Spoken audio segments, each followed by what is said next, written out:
নমস্কার, আমি ডক্টর শোভন বিশ্বাস। আজ অনেকদিন পর আপনাদের জন্য একটা ছোট্ট ভিডিও নিয়ে এলাম। অ্যাকচুয়ালি আমার কাছে একজন গর্ভবতী মা এসেছিলেন। তো তাকে যখন জিজ্ঞেস করলাম যে তিনি কতদিনের গর্ভবতী, তো আমাকে তেমন কোনো রিপোর্টও দেখাতে পারলেন না। তিনি তার মাসিকের শেষ ডেটও বলতে পারছেন না। তার কাছে যখন আল্ট্রাসাউন্ড বা ইউএসজির রিপোর্ট চাইলাম, তিনি বললেন যে তিনি ইউএসজি করেননি। কেন? না, তাকে কেউ বলেছে যে তার পেটে বাচ্চা আছে, তো ইউএসজি বা আল্ট্রাসাউন্ড সোনোগ্রাফি করলে তার বাচ্চার ক্ষতি হতে পারে।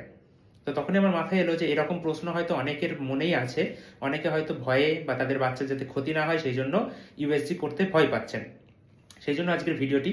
তো আপনাদের এটা বলতে চাই যে ইউএসজি বা আল্ট্রাসাউন্ড সোনোগ্রাফি এটা করলে বাচ্চার কিন্তু কোনো ক্ষতি হয় না। আপনারা নির্দ্বিধায় ইউএসজি করাতে পারেন এবং অবশ্যই করাতে হবে।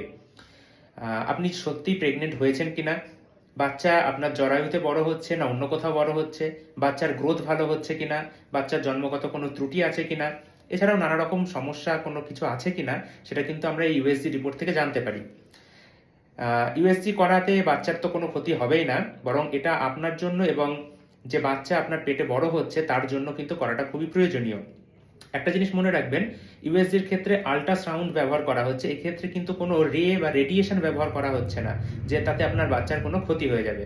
সেই কারণে আপনি প্রেগনেন্ট হয়েছেন কিনা সেটা নিশ্চিতভাবে জানার জন্য অবশ্যই যত তাড়াতাড়ি সম্ভব একটি ইউএসজি রিপোর্ট অবশ্যই করাবেন এবং নিশ্চিন্তে থাকুন, ইউএসজি করলে আপনার বা আপনার গর্ভে বড় হওয়া বাচ্চার কোনো রকম ক্ষতি হবে না। নমস্কার।